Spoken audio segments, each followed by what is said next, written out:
Neil Mitchell, thank you for sitting down with me today. Appreciate having you in. You came into the office. Thank you for doing that today.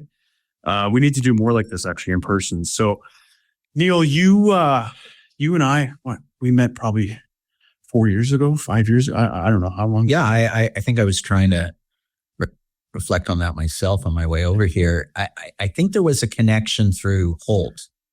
Oh, yes. I think maybe Jan and Elizabeth.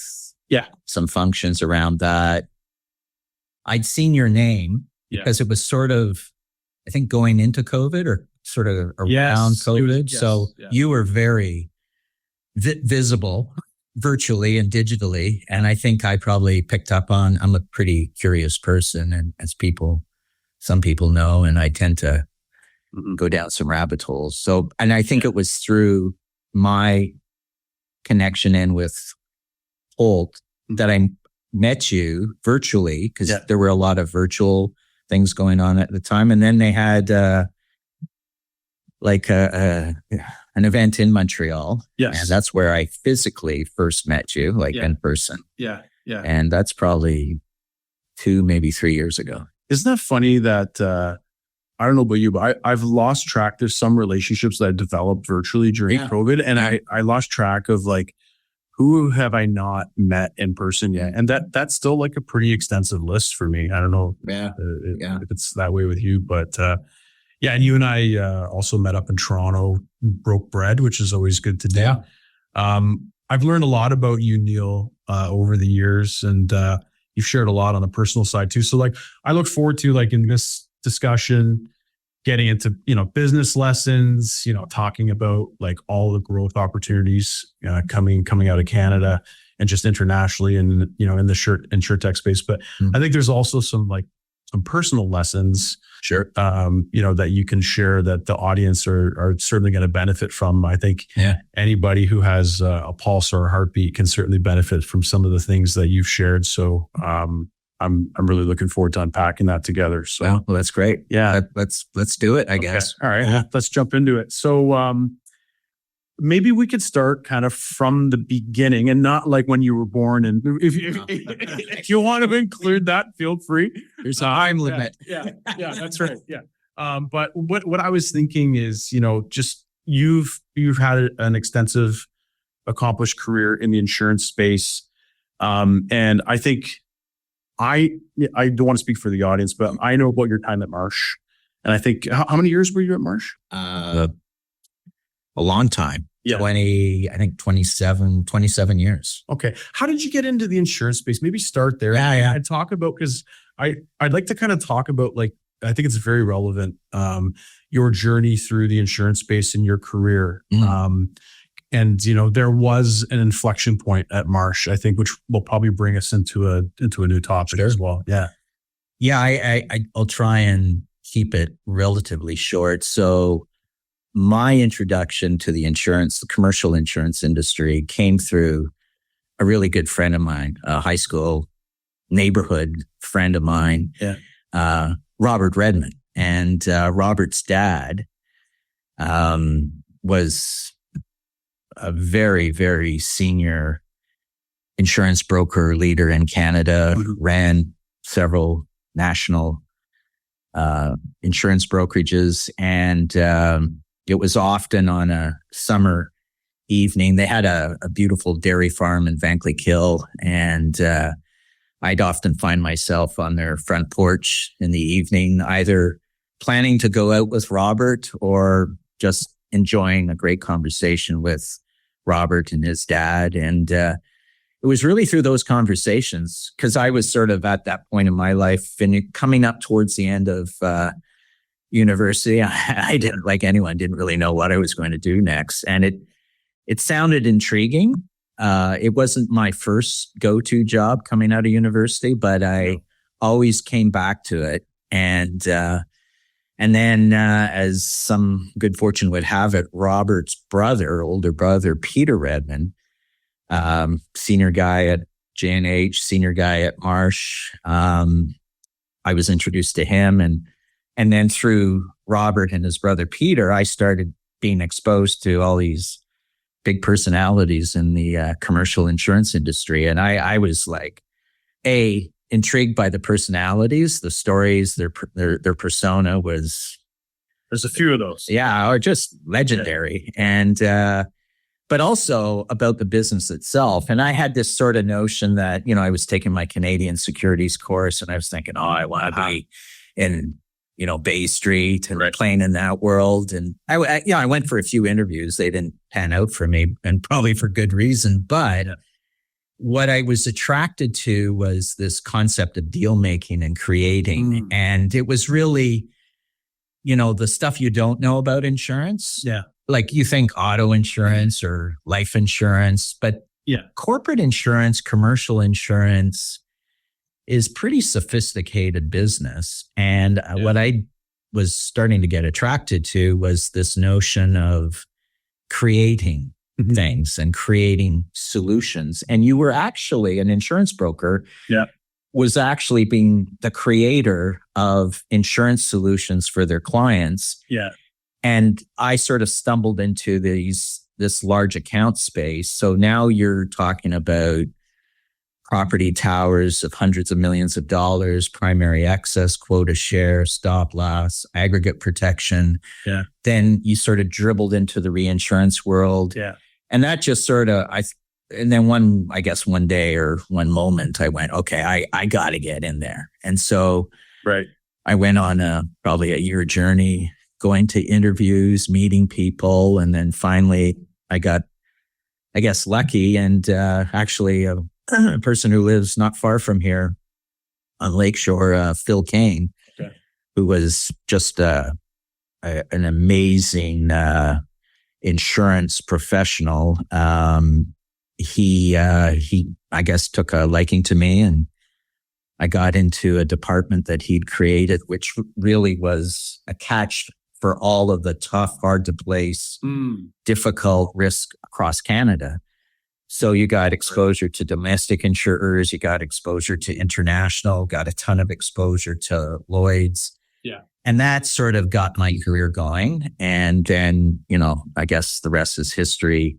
Couple years there. And then I got into, at the time I began to realize, okay, I have to get to Marsh. Like it was like the New York Yankees of the day. Sure. Yeah. And so, you'd go out to these cocktails and these conferences, and you'd go out in the evening and you're trying to broker deals, and you'd always run into the Marsh guys, and they were just bigger and better. They had, and they wore it too. 25 of them at every. Well, 25 or even 5. Like you just, and they were picking up accounts, they were winning, they were celebrating, and you're going, man, I got to get over there somehow. I want to be on a winning team. Yeah. So through, the business is a big business, but a small business. And I got lucky and got into a great unit at Marsh called FinPro. It had a very dynamic leader in John Chippendale, and he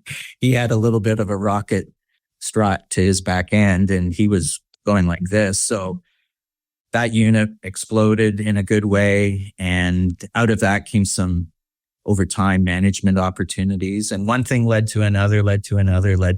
And, Marsh was the reason I think I spent 27 years there. Was it just every couple of years there was a new opportunity, and Marsh was very innovative and new products, new risks, new solutions. And it attracted some of the best commercial insurance people in Canada, and that persona sort of emanates around the world for Marsh. For sure. And so that was my time there. And, I had great time there. I had great leaders, great managers, great colleagues. And it was a really good place. Did you ever aspire to venture outside of Canada while you were at Marsh? Were those opportunities? Yeah, there were a couple of occasions when they presented themselves, and I kind of entertained them a little bit, but I never, I guess I was pretty preoccupied with what I had, and I loved where I was. Like it wasn't like I was really looking to go anywhere, but the opportunities were that there were colleagues that I worked with that did go. Yeah. I can think of a couple of them off the top of my head right now that did go to New York, and they had long careers there. And then some who spent time at Marsh and then went to work elsewhere in the insurance industry in the US. So no, there was mobility. There was that. Yeah. Did you feel that there was enough opportunity to move around and move up just staying in Canada? Oh yeah. It sounds like there was. Yeah. Oh yeah. And then people moved from office to office, and some of the guys Peter Redmond was in Toronto and he went out to Calgary, and then he came back, and Brian Parsons was in Toronto and he went to Calgary, and then I think Saskatoon, and there was no shortage of opportunities in the organization. So when you started, were you a producer when you started, or no, commercial broker? Yeah. What was your first? The first role I had was basically a placing broker. So, and there's a reason I'm asking that question, but yeah. So a placing broker. So I was working with a producer or a client executive. Yeah. And going out and securing coverage and terms and pricing, commission levels, and negotiating with the underwriters or underwriter on any given risk, and putting together the coverage terms and conditions on that risk for the producer, the client executive.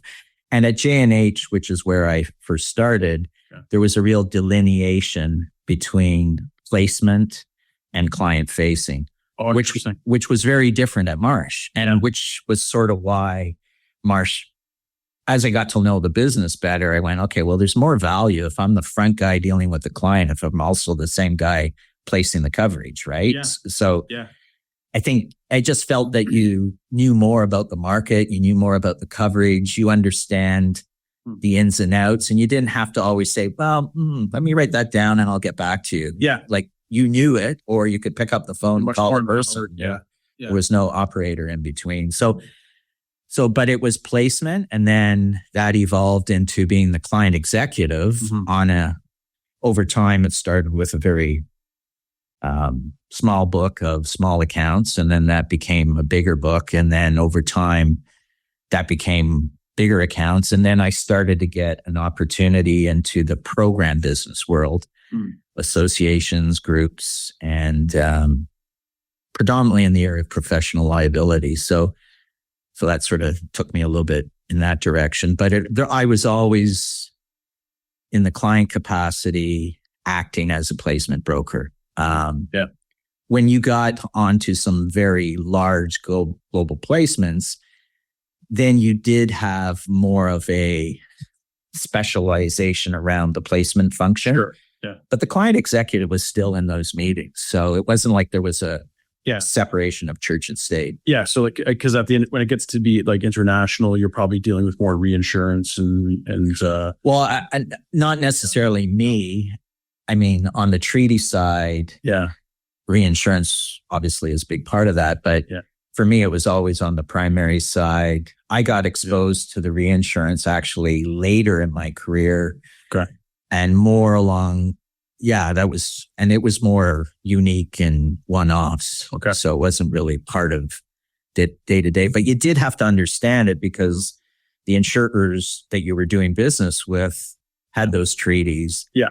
And either they were robust enough to handle the risk, or they would have to do something with that. So they would inform you of it. So you get a little bit of glimpse into the world, but you weren't, I wasn't a reinsurance broker. Right.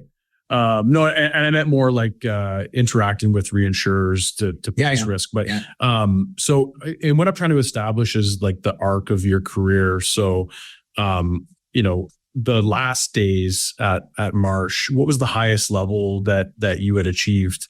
And because I think it says a lot about the opportunity to advance and grow in the insurance industry. That was true, in your career, and it certainly is true today. Right. And I think, like we have an audience that's very diverse, and our demographic is very wide from an age perspective. Sure. We've got young insurance professionals. We've got a lot of people in the Toronto area and throughout the country, Vancouver, Calgary, Montreal.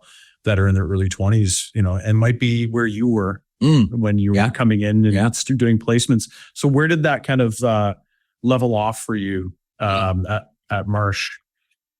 Yeah, that's a great question. I think the leveling off happened really because, the health situation I went through. I came down with a severe mental illness I'm just trying to remember, 2014. Yeah. And at that time, I was to the outside person and to my colleagues. Yeah. Things looked pretty good, and I was continuing to accelerate. Right. And then, senior management, executive level. Yeah. So, I was, there was a few of us in that conversation. But for me, I think that path was, I think Mother Nature took care of that for me a little bit. Right. So, so had that not happened, you think there was another level for you? There were more levels. For sure. And that doesn't necessarily mean that next level had to have been in Toronto. It could have been elsewhere because I was getting some pretty good exposure south of the border at that time. So, I took myself out, or a combination of, good people in the company coming beside me and saying, Neil, you got to take care of whatever you got right now. And so, I had a great leader at the time who was the CEO of the company, and he gave me a lot of rope with that. Well, that says a lot about the organization you were working for, and probably the goodwill you built up with the organization, through your accomplishments. So tell me a bit about because we're, again, you and I are very career focused people. We're very ambitious. We've established we're both type A's. like to be. I might be a small type A now. Maybe I'm a little bit older. Maybe there's a lesson for me. A lot of water under my bridge. Yeah. So I try to say the Serenity Prayer as much as I possibly can, but I'm still a work in progress. But for you, coming, through, you're very successful. And, we'll get into some of your accomplishments outside of this too, because the marathon running, I think you've also done triathlons as well, right? But we'll get to that's a very small segment of the population. Sure. You know that, right? That can even sign up for that and show up and let alone finish. So this now, at this stage of your life, something happens. This obviously is not part of the plan. No, it's not part of anyone's plan. Never is. And I'm sure there's a phase of denial and, I can fix this. And, I fix everything. Right? Sure. What are you comfortable sharing around that stage and how you got through that and how you came out on the other side of that? Yeah. Wow. That's a good question and a bit to unpack. I think it's actually, as you ask it and as I try and reflect on it very, very quickly, it's amazing how quickly it happened, because this would have been, I remember the day I knew something was wrong. It's like one of those things you remember the days, the dates of your children's birth, et cetera, et cetera. Yeah. So for me, January 10th, 2014, at about 2:00 in the morning, I'll never forget it. I was the type of person, a lot going on, but I never had a problem sleeping. You could say, Neil, we got 3 hours. You can go take a nap, and I'll go take a nap and you'll out and just, I'll sleep. But for some reason, it's odd that I remember this time, but that morning I woke up and I couldn't get back to sleep. And that for me was very unusual. Like, I know maybe for some listening, like, oh, well, Neil, that happens all the time. But for me, that was extraordinary. And I really didn't, I mean, I thought about it. I went, whoa, that was I didn't get a lot of sleep last night. Yeah. But that was the beginning. Just a lot on your mind. Yeah. Of not sleeping for months. So it became chronic at that point. Well, January 10th was day one of the, and, you know, as the week went by, you know, I didn't matter when I went to bed. It was like an hour and a half. It was 90 minutes. And then I'd be up and I just couldn't. So I guess a few days go by or maybe even a week goes by and I go see my doc and they give you some drugs and I didn't even know what they were, but you take them. Yeah. And they work for a little while. Then you go back and they're not working and the dose gets bigger and bigger and bigger. And what I didn't realize was I was being put on benzodiazepines. So the izepam, you know, whatever the more than just sleeping pills. Yeah. And so at some point you have to come off of that. Yeah. And I didn't really understand the titration process and that created a whole complication. So it was like I was going to work and, you know, I just felt like I was on the side of a cliff, just sliding. Wow. And that went on from January to Thanksgiving weekend. And by the time September rolls around, it's obvious to other people that I'm working with. Like, now you're starting, people are coming to you. Yeah. People are talking to people who are coming to you. And so I began to realize, okay, there's an end here. And then Thanksgiving weekend, I sat down with Alan, before the weekend, and he just said, you know, Neil, why don't you take a couple of weeks? Maybe you just need to take a couple of weeks. Now, this is after he told me to a couple of times before. Yeah. And I think he was hoping against hope, and so was I. And that was the last time I showed up for 2.5 years. Wow. So, and I remember calling back in 2 weeks and he just said, how's it going? And I guess I must have mumbled or stumbled with the words. And he just went, Neil, our HR, like by name, but it was our HR director. She'll be in touch with you. So that became 6 months of short-term disability. And then after short-term, you move into long-term disability. Yeah. And so that was humbling. That was hard. That was hard. And not only personally, your family, but then you've got finances in behind all of that. And you're going, short term's one thing, long term's another. And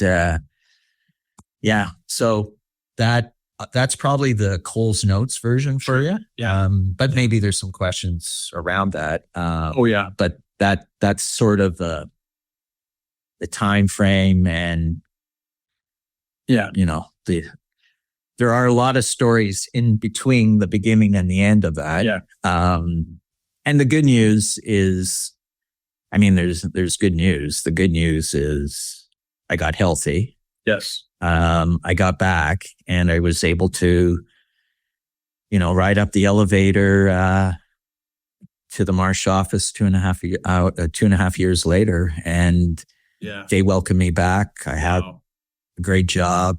And I mean, the job, obviously, the role and everything had changed, but the place was there. The people were there. I was greeted very well and a lot of great friendships. And I think, though, when I came back, I also realized a lot has changed and a lot will have changed. I've changed. They've changed. The company's changed. So, and I've got some great friends who came around me through that whole process. And at the right time, they kind of helped me get my head going into, well, Neil, what's your plan B? Yeah. What's your plan B? And that really started, you know, the entrepreneurial thing for me. And, interesting. So like there's a lot there. And thank you for being so open about it. Like, I know it's not easy to share. And I know you're sharing from a place knowing that it could benefit others. It could save someone's life just hearing that story, especially because the other side of it, there's a lot on the other side. Yeah. But just a couple of things, like I have it, like almost like from an insurance angle. Sure, you never thought you'd be the claimant. What did That's a great. What did that feel like? First of all, That was actually, side of I got to say our family was very fortunate. Yeah. Like the insurance coverage protection, if you will, that Marsh had arranged was extraordinary. Yeah. At no time did we feel a squeeze. Kudos to them. They checked in, Sure. but we had great doctors, and the communication was really strong there. And there was a time, and I have the letter somewhere. I think it was probably a year and a half in, something like that. We get a letter from, I think the company was Manulife at the time, and saying, Neil doesn't have to report in, or this could be the end of it, and we're good with that. Yeah. And right. So they had basically, I guess from a financial thought that, okay, things are so severe, it's very unlikely he's coming back to work at all. Yeah. So let's not bother him or bother the family. So yeah, I think I was very fortunate in so many ways. Employer, the insurance coverage. We did not have any additional stress, particularly for my wife, because she basically was driving the bus, right? Yeah. And I wasn't sure. I don't think anyone knew if I was on the bus. Yeah. Is he back there? I don't know. Did that in any way go back and check? Is he in the trunk? Where? Yeah. And I literally was in the trunk. Just hanging on. Yeah. Did that in any way change your impression or opinion of the value insurance plays in society? Like, oh yeah, it was because let's face it, like when we're young and hungry and full of piss and vinegar, sometimes it's like, I'm making deals, right? Yeah, it's like you're just selling a product, and I'm not judging anybody, because there's great brokers out there that are great at placing risk, and it's like, but what impact are you having on society? Like that for your family was, critical. Yeah. Right?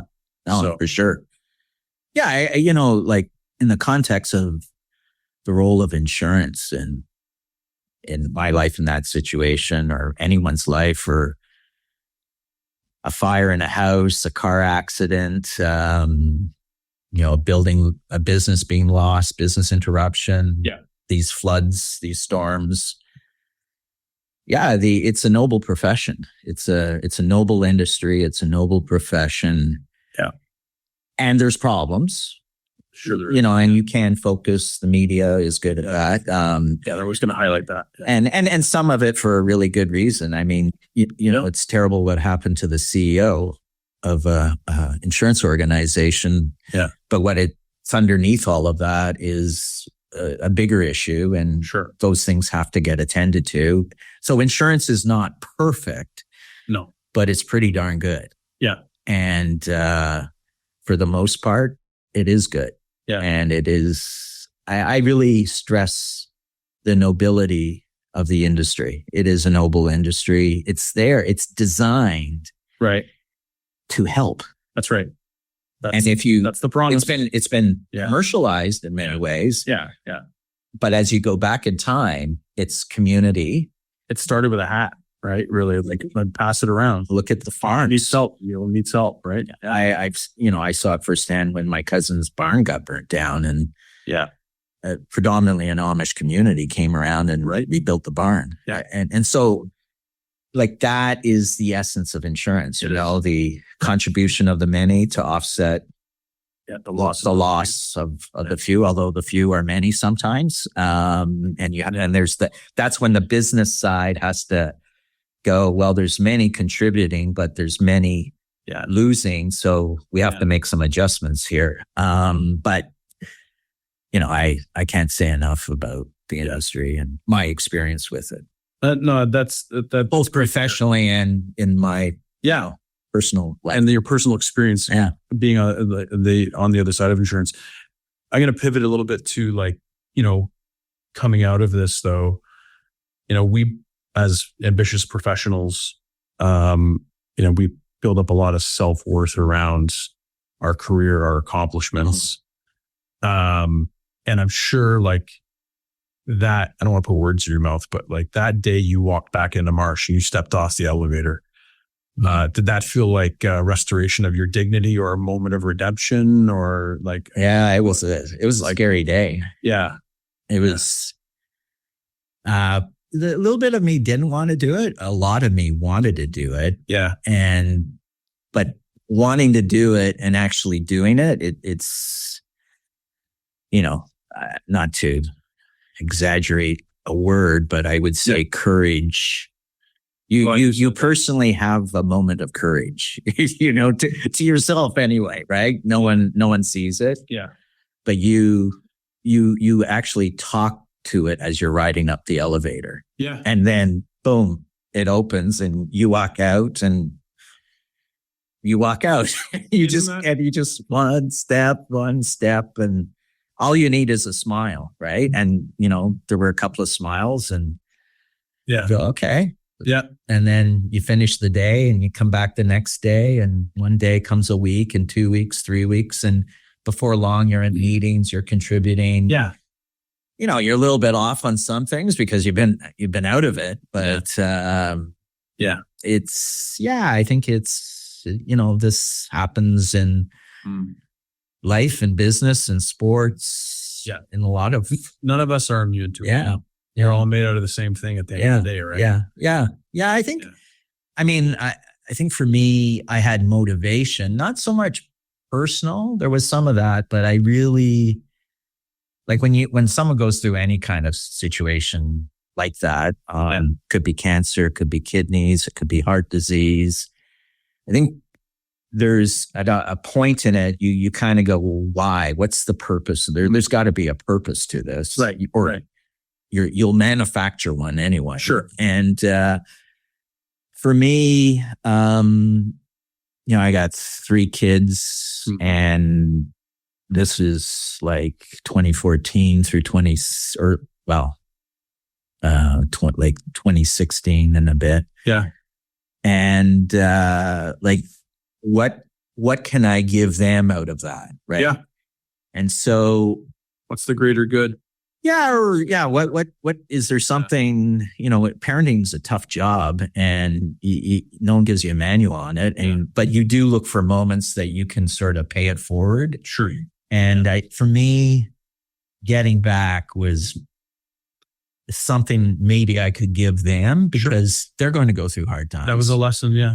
And modeling it. Maybe they'll remember, not maybe, they will. They'll remember the journey. Mm-hmm. And they'll remember how they felt about me. Yeah. And they'll remember what they can or want to remember about my state in that time. That sort of shared experience is something that, hey, now, depending on what you go through, you may not be able to come back. Yeah. But if you can, how do you and should you? And so really there was nothing stopping me other than me, right? So what can they see and take away from that? So I'm a bit of repetitive on that point, but that to me. And then what was interesting is once I came back and my story the more fuller story got out there. Yeah. I mean, people would reach out to me.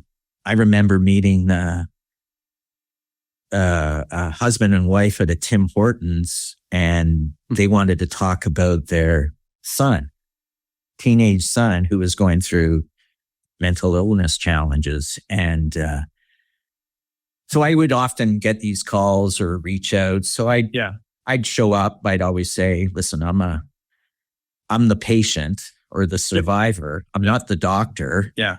you got to talk to a doctor. But if you're asking me about my experience, here's my experience. And so I found that was almost therapeutic in itself for me. Oh, for sure. And, there were people from inside the industry, outside the industry that would reach out. I mean, that's fewer and fewer now, but every now and then I do get a DM on LinkedIn or something. And, I always take a call or a coffee. And again, I'm not a medical professional, but I'll empathize and share. Right. And sometimes people just need hope. And exactly for me going through that, yeah, I was always searching for hope. I was searching for another Neil who was going through what I'd gone through or was further through it or who'd gotten to the other side. Yeah. And it took a while for me to find a person or two like that. But that was always like, where's your Northern Star? There's got to be someone who's gone through the same thing. Well, and there's such a stigma and got back. There's such a stigma around it. Some people, there's probably more than we know, but people are afraid to share, or they're ashamed. But there's a huge message of hope here, and again, you never know who you're going to reach, and it could be one person who listens to this interview, and you're the Neil that they were looking for, right? And they're 10 years ago. Yeah, the key thing though is, I will say this. Mindful of that point you just made, is seek help. Yeah. Because even I took a long time to get to that point. Yeah. That's key, and it's a bit of a surrender moment. For sure. It's a big surrender moment. Yeah. So, but do that, like get to the help because it's out there. Yeah. Sometimes it's hard to see it. Sometimes it's hard to access it. But it's out there and you just gotta, surrender yourself. And there's always someone, if you can't through your own resource, generally there's someone else. And, the employer programs now are pretty good. Yeah. And those points those are good starting points. They're good places to start and they can usually point you in the right direction. Were you into the cycling and the running at that stage, like before, or did that come after? No, that's always been a big part. It's ebbed and flowed over the years. There's been moments where I've been probably obsessed with it or too much of it. And then there were streaks where, I had, months would go by where I preoccupied with work and kids and not spending any time on it. Yeah. So it, was kind of, it was always there. It just ebbed and flowed up and, Yeah. How much of that was your medicine, would you say? It's it's become all of my medicine. And let's talk a bit more about that. Yeah, sure. Like, what do you, I say cycling, that could be just like, you have 5 minutes on the bike, but I think you do a little bit more than that. Yeah, some days. So when did, was that part of, was that prescriptive or was that just something that, you found I'm getting what I need out of this. I'm going to invest more into this. And I don't know, just maybe talk a bit about like how that's helped you and how it's become the medicine, like you said. Yeah. Yeah. So 2014, going into that summer, I wrote a lot. And then probably that going into that weekend that Thanksgiving weekend, I remember going for a bike ride with a couple of friends and I got not even halfway into it. And I just realized I'm done. Hit a wall.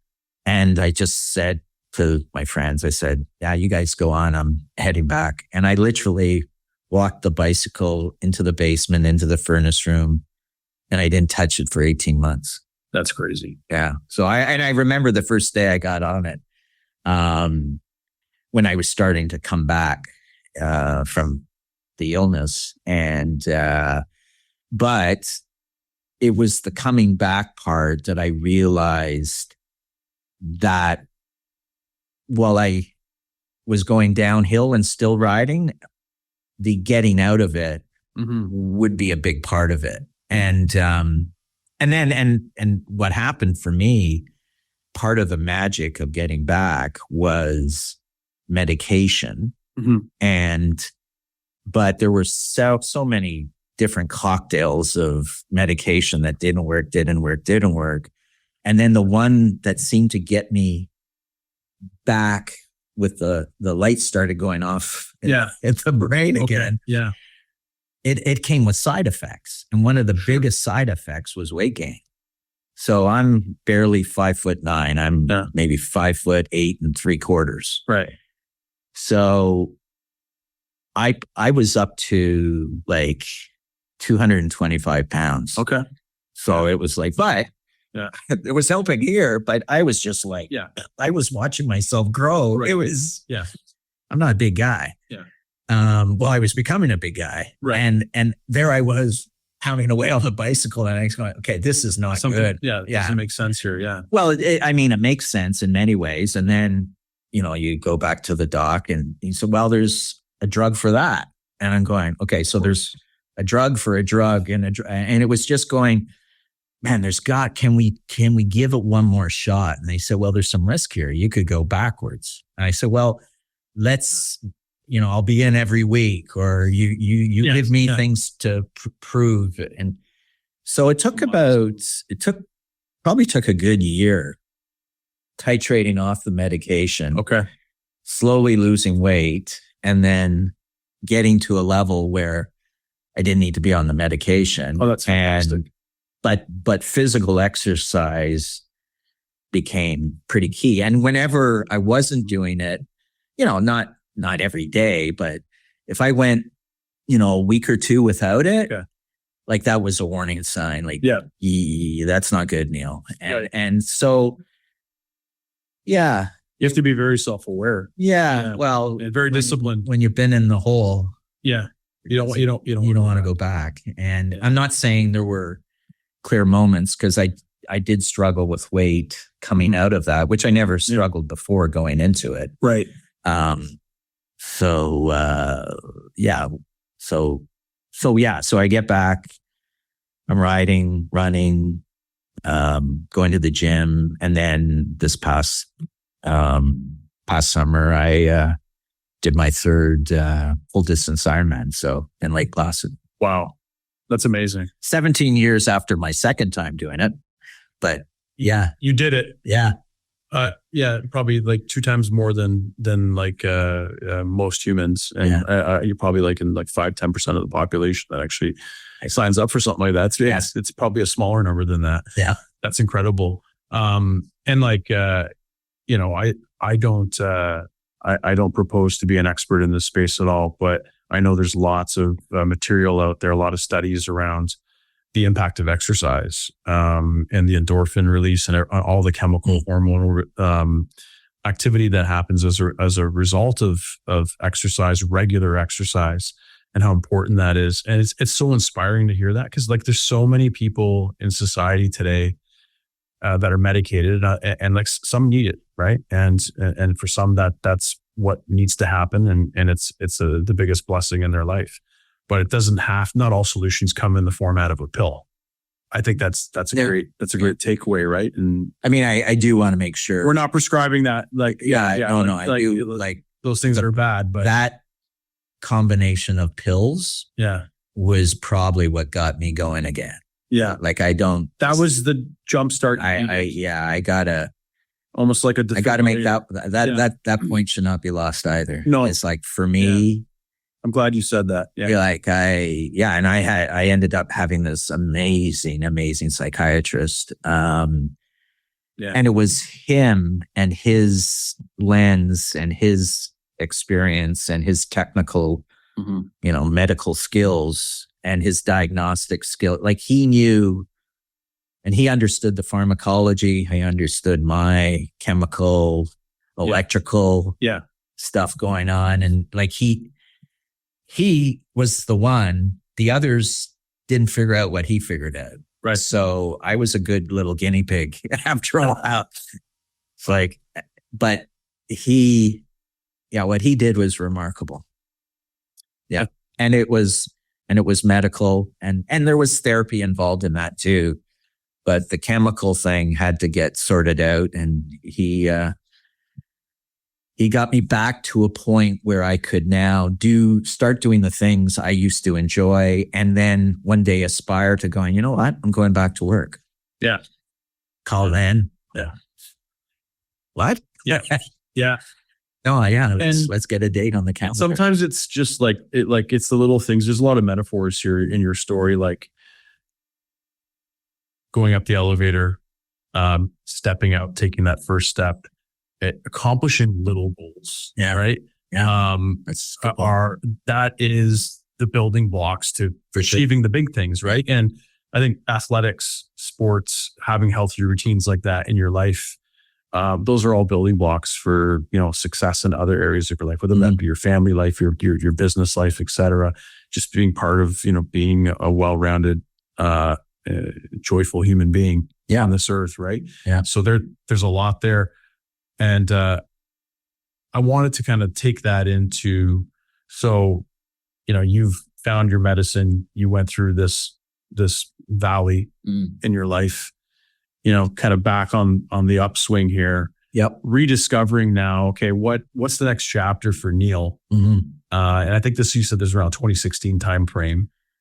Roughly. Yeah. So I would have went back to work in the spring. I think it was March of 2017. Yeah. Having left work Thanksgiving weekend 2014. So okay. I think that's about 2.5 years. Yeah. So looking at coming out of like all your experience with Marsh, and then now, the Insurtech scene, has been around, but you kind of came in at a hot period. Yep. When it was, it was kind of reaching its peak, lots of deals being done, pre-COVID, all that. So what was your first sampling, foretaste, appetizer in the in the Insurtech space? What right. Yeah. So that's interesting. What did that transition look like? I was exposed to Insurtech, and it wasn't called Insurtech. The term was starting to be used. So I got a little bit of exposure in 2011-ish, 2010, 2011, and 2012. And through a good friend, I met the founders of Trove. Scott Walchek, Mark Dowds, and others. And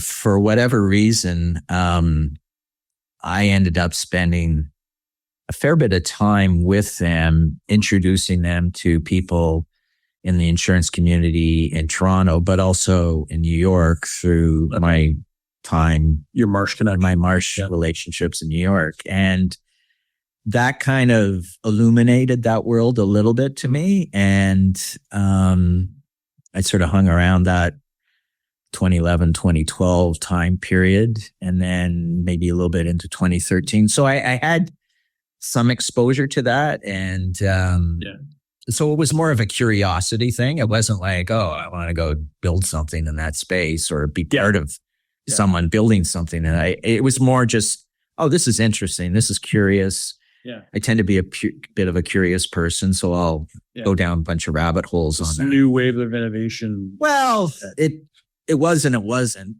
I think that was there was a fair bit of shiny object syndrome at that time. Yeah. But anyway, it did kind of intrigue me. Yeah. And then so fast forward, okay, I'm coming back to Marsh, but maybe I need to think about something else. I mean, I wasn't concerned about not staying at Marsh, but it was like good friends were saying, Neil, like, I think you might want to think about this. Yeah. Like you need a plan B. Right. So then it became, well, what would it be? And then coincidentally, one of the things, and I think the person I was reporting to at Marsh was going, okay, what do I do with Neil? Like, really, what do we do with this guy? Yeah. I guess I had expressed in some of those early conversations when I was coming back, about Insurtech, like what was Marsh doing? I said, why don't you spend a bit of time meeting people in the network and going to conferences and maybe coming back to us with some thoughts on what we might want to do, might not want to do. So I think they were kind of very kindly trying to help me find a path. And but you gave me a bone. I'll take it. So, and it was through that process that I began to realize, maybe there's something here where insurance data and technology kind of come together. And not that it was going to disrupt anything, but it could actually enable insurance to be done better, faster, quicker, better customer experience, leveraging data for information to drive knowledge, wisdom in the underwriting process. And so I went off to a lot of conferences, and I happened to be in one in the spring of, I think it was 2017 in Chicago on ramp.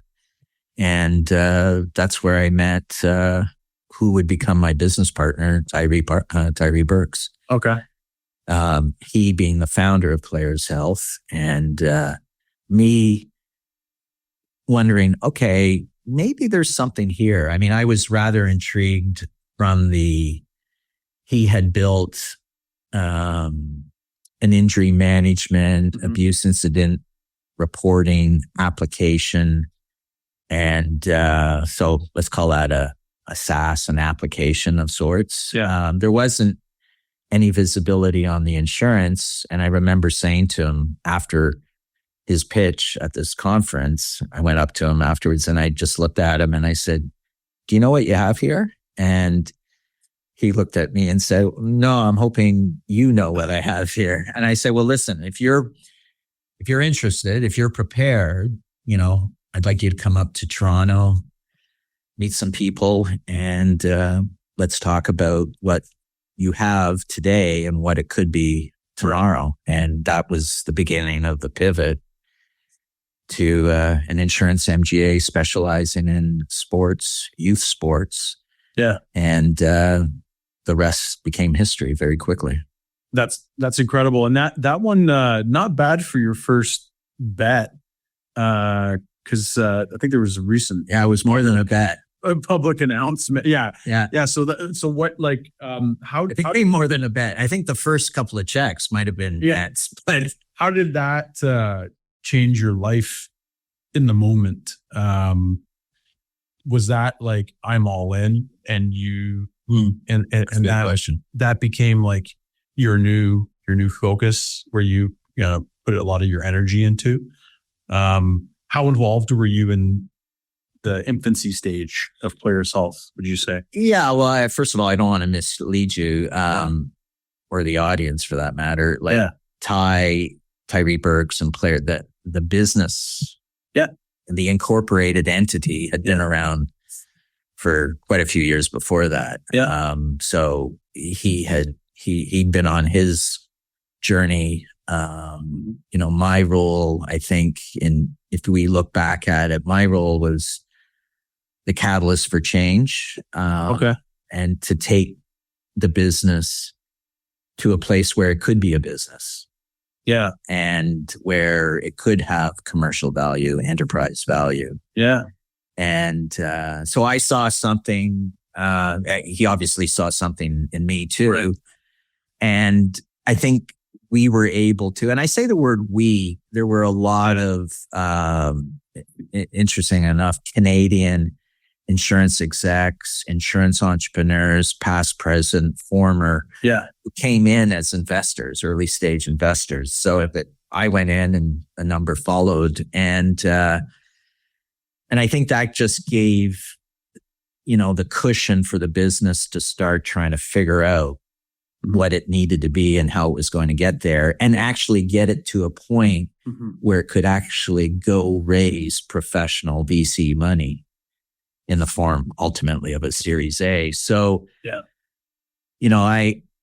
for me, it was like a gradual occupation. It became, it was slow at first, gradual, You kind of started as more money, as an advisor and an angel. advisor, and then a co-founder, and then I played a pretty big role in securing I'll call it the first venture-backed investment in Players Health. I mean, that's not by that. I'm not saying I'm taking credit for it, but if I'm not there, they would have needed someone else like me to get that sort of combination of the entrepreneur and the insurance exec to, move the dial on the investment side. And then COVID hit, life changed, and I had to come up with Neil Mitchell 3.0.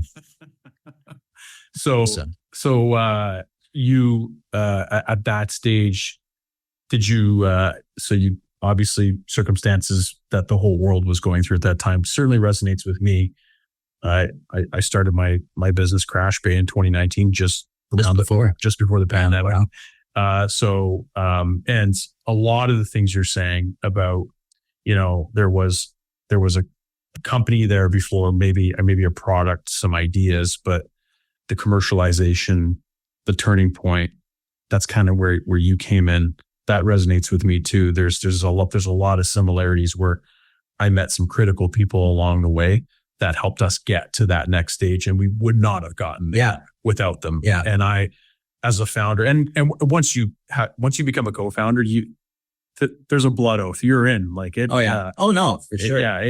But I know you're being humble, but it's hard to tell sometimes, like, cause it's like a ship, right? Like, you pick up different people at different ports, and it's hard to kind of distinguish after you're out in open sea, like who got on where, but it's like, we're all here contributing, and it like doesn't matter really if you were the first person on the ship or the 15th. Yeah. It's like, we're not going to get to the next destination without all 15. So like, you become as important as the first person almost. Oh gosh, yeah. And you're only on it for a period of time. Right. Not you. Yeah. I'm only on that. But you might a period of time. Oh, right. Yeah. And I, it truly, it's, we talk about this every now and then, John, a rising tide lifts all boats. Absolutely. Yeah. And in our industry, it is truly about a rising tide lifting all the boats. And my first venture, Players Health, it was a lot of rising tides. And those tides were people and companies and friends and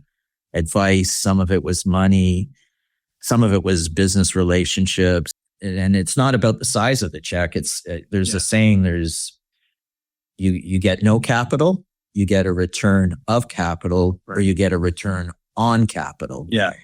And we were very fortunate. Yeah. And it was a return on capital. And it doesn't matter how much capital, and it doesn't matter how big the check or how small the check is, it's a return on capital. That's a great story. Talked about 3.0.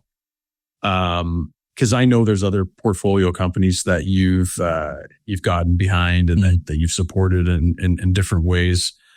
A few that come to mind, Rome is one that you're recently involved in. You set My Abilities, Remotion AI. Yeah. Family. Yeah. Back when I interviewed Reed. Yeah. So 3Motion. Thank you for that. And I'm sure there's others that I'm missing, but talk a bit about so Players Health, pandemic, you decided, all right, I'm in this Insurtech advisor, investor, co-founder. I've kind of switched to being a full-time entrepreneur / investor advisor now. What, was there ever a question in your mind that you would go back to maybe I'll just go back to being corporate executive or an investor? Or was it clear to you at this stage that no, I'm all in. I need to do more of this. I kind of found like a new superpower almost. Yeah. Line that I didn't even know I had. Yeah. I mean, you're being kind. I don't think it's a superpower. Or maybe a new addiction. Yeah. Actually, I think people might say that, right? Like, I think it's okay. I have an addictive personality. Yeah. So, I don't think it's ever really been, I think we all go on a journey, and I think maybe as one gets older, and I'm a bit older than you, so I look at things differently today than I did when I was, say, in my 30s and 40s as it relates to career and what I do. And I almost see myself a little bit like a tent maker in a way. And I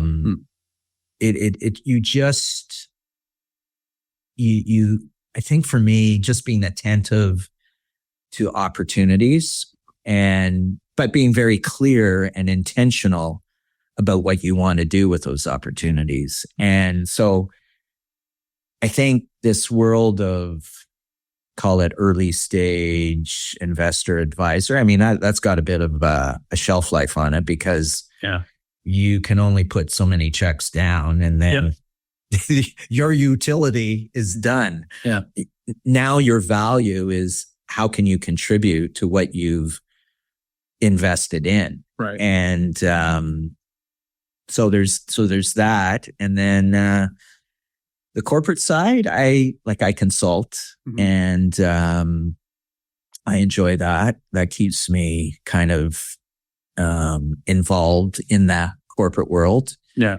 And that has a lot of benefits both ways. And I tend to think that the consulting, the knowledge that you bring from your past, like call it the 27 years at Marsh, and the 7 or 8 years as in venture land in various roles, co-founder, investor, advisor, and really raising capital for a venture, that goes into the mix. I find that kind of leads you into consulting, right? Like that kind of, like that's, it's a knowledge business. That's and right. You kind of have to have the journey and the experiences 100% to then add the value to the situations that are in front of you. So it's that culmination of that body of knowledge that is now useful to someone. Yeah. Tomorrow could be a different day, but I kind of roll that way. So what's your sweet spot with, like some of the companies that we named and feel free to elaborate on any of the ones that you might want to highlight here. But, you talked about, being a tent maker, and my mind, I know we promised we wouldn't talk about politics today, but my mind kind of goes to policy. Building a big tent, and you have to do that with companies too, right? We also have to put up defensive moats at times too. But, so that's a very important skill. And I'm speaking as a founder, like even, my role as a CEO of CrashPay, like I need to attract people like you that can build tents, because that's how we get to the next stage. Right. And I think that resonates with a lot of the people that come on this podcast that are also founders, that like, okay, we need to find those people that have those connections that can help us, because ultimately that's where you kind of transition from being an idea to a product to a company. Yep. Right. Yep. That's sustainable and scalable and all those things. So where do you want to go with like highlighting, some of the things that you're involved with, and maybe some of the things that you're doing that are exciting to you today? Yeah. And if there's anything like there that you want to highlight specifically at the company level, because I know a bit about some of these portfolio companies, but maybe just kind of give us if you want to talk about your favorite. Yeah, well, they're all favorites. That's like picking a favorite child, right? Players Health is a big favorite. Yeah, for many reasons. If I think of it like just, I think. Reasonably good, not very good, but reasonably good at, I think, identifying talent and opportunity. I'm not saying I'm great at it, by the way. I didn't say I was very good at it. I said I'm reasonably good, because there's a lot of hits and then there's a lot of misses on that point.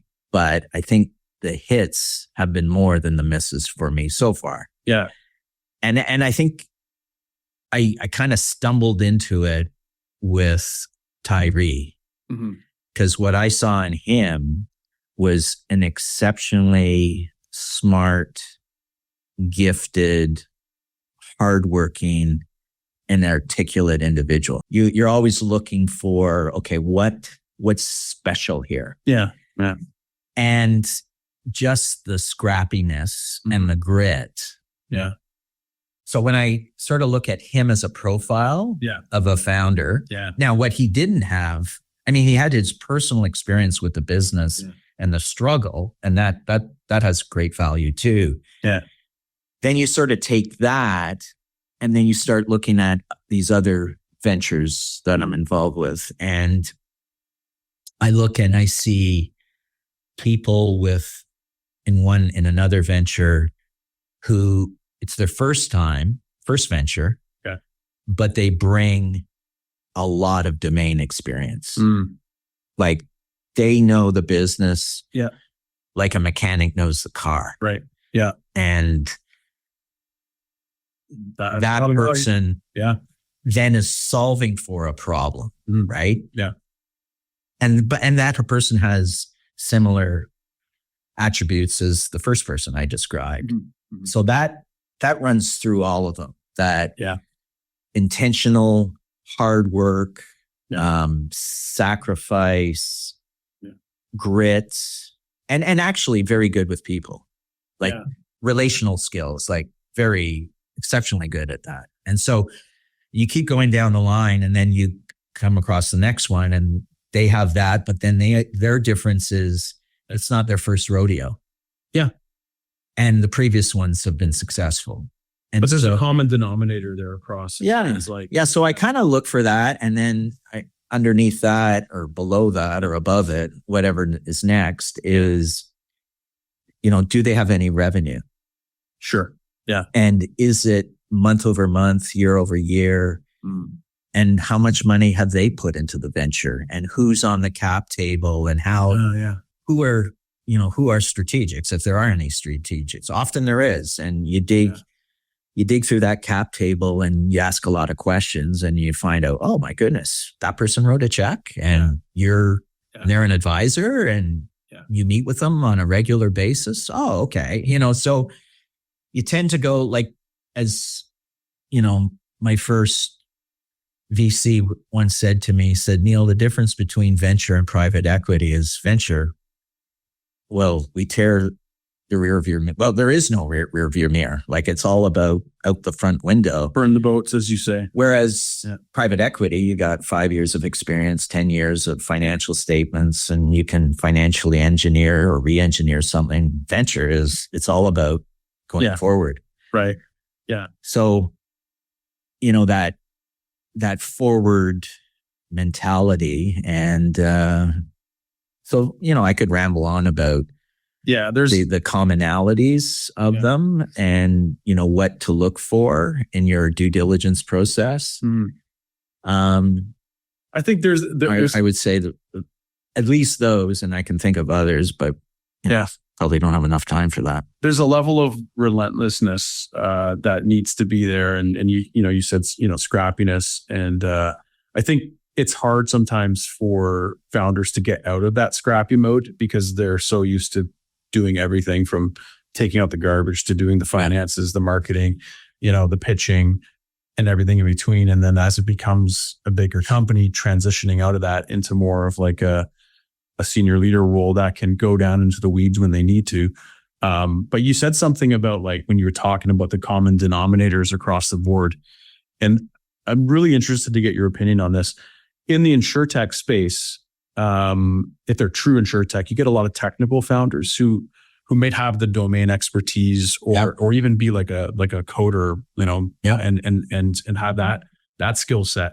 But their interpersonal skills might be lacking. Yeah. But they're the founder. Yeah. And they're the self-proclaimed CEO. Yeah. They may not have built their co-founder team yet.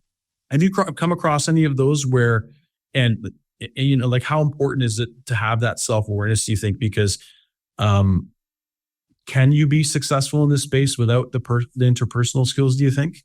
And it's hard to say like what's more important, the technical domain expertise or the personal, or you got to have both. And like, how do you close that gap? Missing one or the other.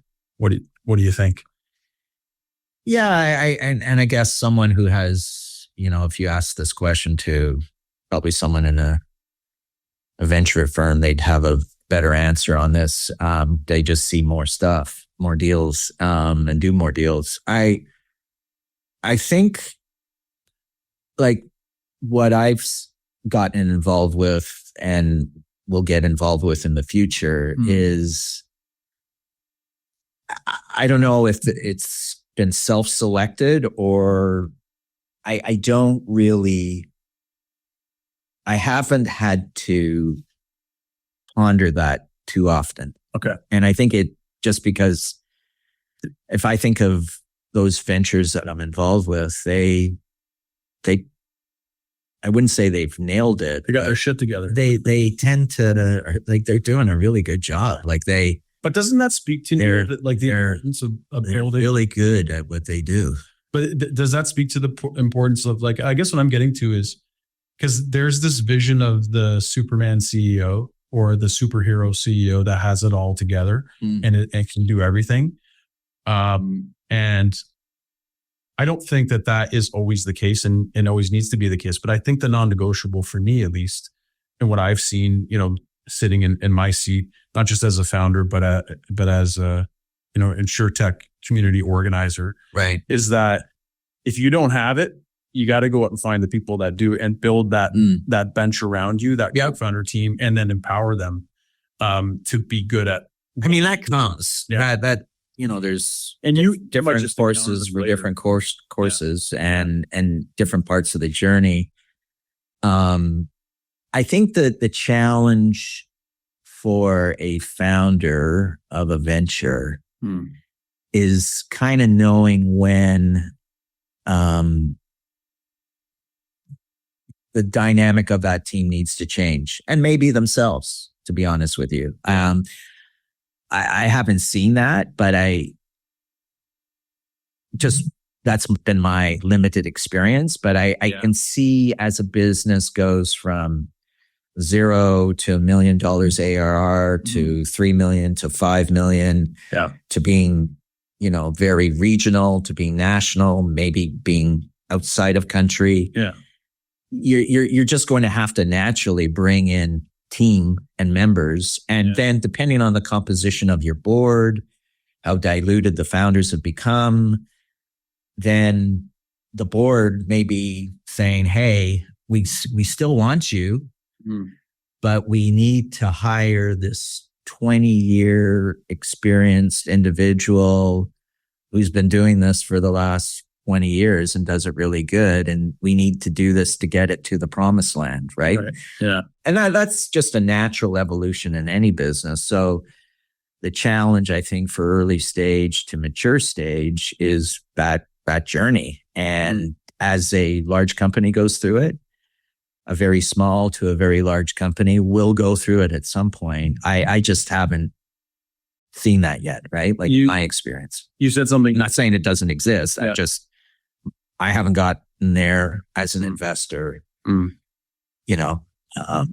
important do you think it is to build that board and at what stage that knows what success looks like and can kind of be that, I guess, navigational beacon for, because a common denominator amongst a lot of early stage CEOs is they're starters. Yep. They know how to start things. They're idea people. Yeah. That doesn't necessarily mean they're the right person to bring it to IPO necessarily. Maybe they're good up to Series A, but after Series A, how important is that? Have you? I don't know. Seen the board playing a really impactful role in the companies you've been involved in, or? Yeah, I think that really comes down to really very specific scenarios because, there's a lot of companies that have grown that have the same CEO as they did when that CEO was the founder, right? So. And sometimes they bring the CEO back. Yeah, right? Sure. They lose that. I think that really, I think the board conversation is an interesting one. And I think the VCs have a very big role to play in that, and they will dictate that. Interesting. Yeah, like I don't, I have a little bit of experience in that space to be dangerous with that comment, but I think as the capital providers, the equity capital, they, at a certain point,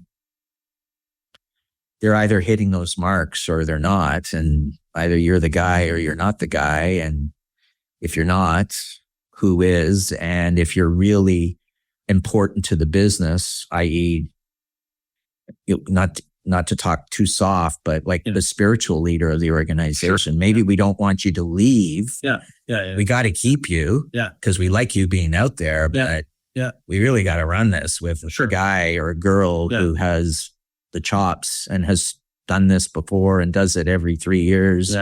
And we just have her in a venture and she's turned around 3 and she's coming in and you're not going out, but you're going over here. That's a really good... and it's going to help you because we're going to get somewhere and you still got shares and, we'd like to get this valuation. And could be an integral part of the brand. Like even in the customer's eyes and in the industry's eyes. But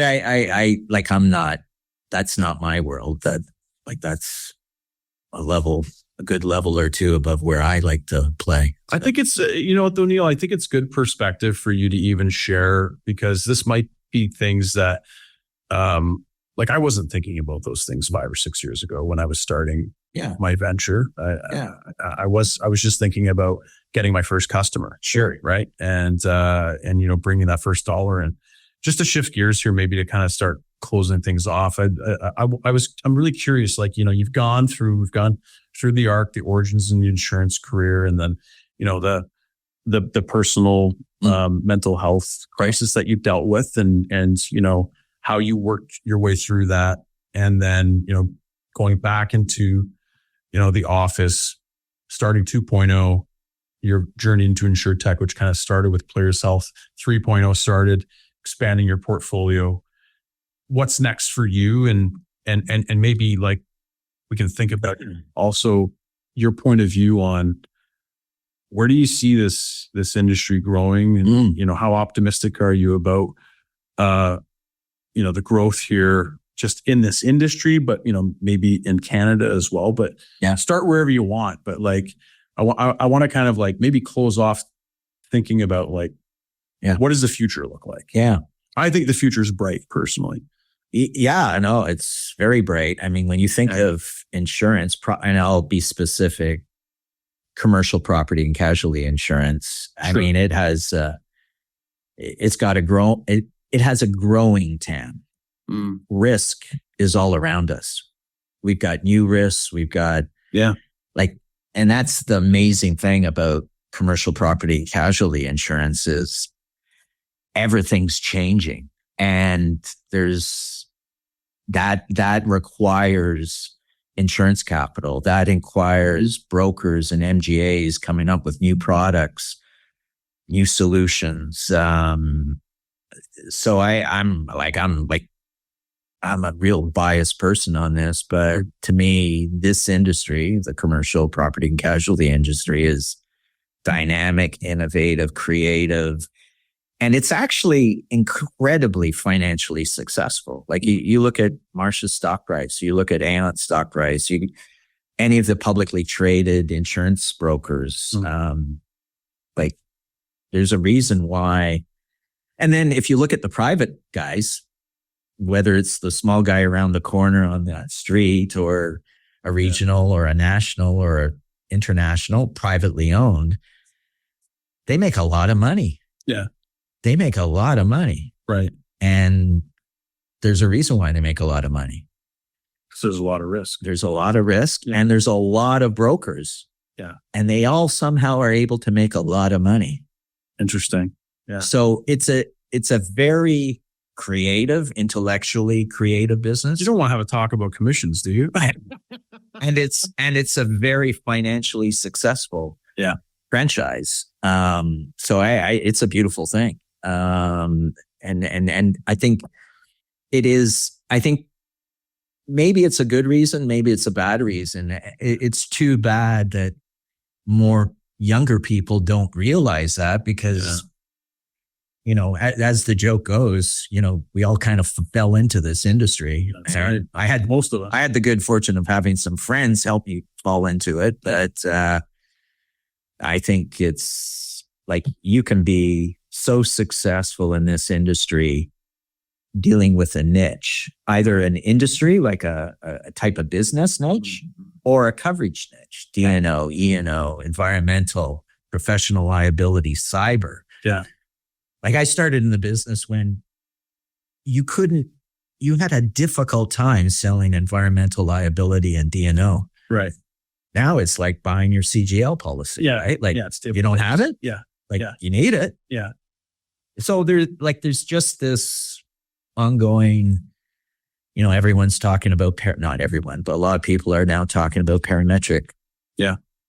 And it'll over time, maybe not the next 5 years, but young person coming into this industry today, 10 years from now, they'll be doing a lot of parametric insurance placements, just like cyber today is, but go back 10, 15 years ago, no one was doing it. How do you feel about the early stage investment environment and just the activity that's going on in the Insurtech space, the early stage Insurtech space, in particular in Canada? Yeah. Does it excite you? Yeah. I mean, I guess once you put your name out there a little bit and then people connect the dots and they figure out, oh, you were involved with that venture and can I talk to you? Can I send you a deck? And so I think there's a lot going on. Not I say I think. I know there's a lot going on. I see a lot going on. I think the challenge is more on the funding side at pre-seed and seed. I think once you crawl into Series A, and you have a product market fit and you've got some good month over month, year over year financial metrics and the unit economics, they may not be right, but with a VC can look at that and go a tweak here, a tweak there, and we can get that thing going. Yeah. Series A, I think it's more the pre-seed seed area that is challenging, potentially a cause for concern. And that needs help. That for Insurtechs, they need that. But they also need people to help them understand that in order to even be successful at pre-seed and seed, there's got to be a business here. For sure. Like, I think Insurtech has went through that phase where shiny object. Yeah. Now, like I wasn't at ITC this year, but the year before, everyone was talking about profitability, which was amazing, which was wonderful. But so we went from just throwing stuff out there with a hope and a prayer to actually, do we have a business here? Yeah. And when does this thing become profitable? Or is it profitable? Yeah. I think I'm very positive about the opportunity and everything goes through a cycle. This happens in business, happens in politics. It happens. Some of the stuff we're going through right now and things go in cycles. And, I think we're coming into a good cycle. Yeah, I think so too. Interest rates are coming down. I think there'll be more access to capital. A lot of early stage founders have to self-fund. Yep. So if that means, and that's a good thing, remortgaging your house, well, that's how you know you're all in, right? Yeah. As a pre-seed seed investor, I kind of ask that question, right? Yeah. Like, how long have you bootstrapped? How much have you put in? Yeah. Do you have a mortgage? Yeah. Or a line of credit? Are you using it? Yeah. How committed are you really? Yeah. That's ultimately, that's the great test, right? And if you looked at any small business owner and removed this term fintech or Insurtech and just said, any of these shop owners, they don't live on this. They put their life savings into it. Right. And then they go. Yeah. And they got to make money. Yeah. And so whether it's the Insurtech brand or the fintech brand, it's Is there a business here? Are we going to make money? Are the investors going to get an exit? Is the founder and the founding team going to get a nice little exit? Are they, like that ultimately is the purpose of the investment, if you will. And there's got to be focus and commitment. And I think you said, one of your quotes, maybe in one of your blog posts, was something about there are no safe bets. There are no safety nets. There's no looking back. Yeah. And I'm sure that's one of the common things you look for in founders, right? Yeah. So yeah, for sure. It's a scary moment as a founder when you really have to just cut everything else off and just go deep and burn the boats and burn the boats. But that's when the magic happens for you, right? Yeah. So and I'm not that person, right? Like I had an experience with that first venture. And I don't see myself as that person either, right? Like I it's not for everyone. I think I know my lane. Yeah. And it's not to run a business or be the founder. Yeah. Like those days are far behind me. Yeah. Well, you have a lot of value add, Neil. I took away a lot from this conversation. I know our audience will. There's a lot of life lessons in here, a lot of metaphors.